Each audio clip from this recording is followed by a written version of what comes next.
Shout out Wikipedia. No one ever does. But I read the story of Apollo and Daphne on it, and I wouldn't have otherwise. So, Apollo gets shot by Eros, also known as Cupid's arrow. He sees Daphne in the woods, confesses love to her. She runs away. He chases her.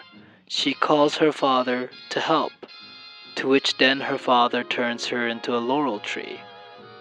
Apollo then uses the leaves on the tree as a head garment known as a laurel. If I were an alleged feminist, my analysis of that story would be something like Apollo chasing Daphne despite her rejection is how patriarchy denies women their autonomy, and her father, Peneus, turning her into a tree to save her is like the patriarchy's only solution to protecting women is imprisoning them, and Apollo taking the leaves of the newly transformed Daphne and wearing them on his head is the objectification of women. Now, that is what I would say if I was a self identified feminist. And I wouldn't say that interpretation is wrong. No interpretation is wrong. But I personally think it's kind of boring and obvious. For me, it's about carnality and natural instincts, and desire being manipulated by forces outside of our control.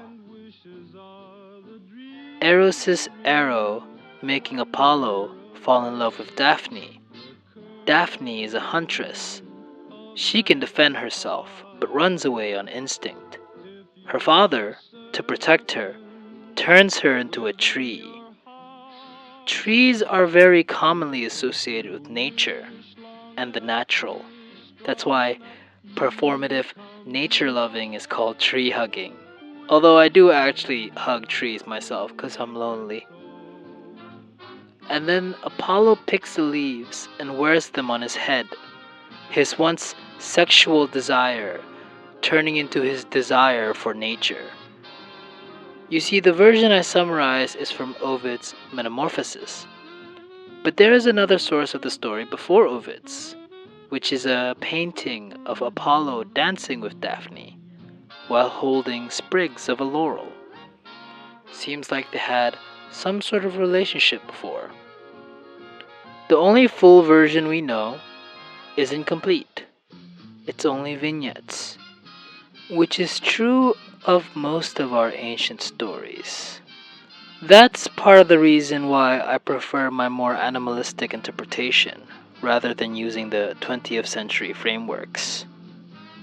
So much of our history is fractured, which leaves our stories much the same, and our culture has followed suit, along with our minds.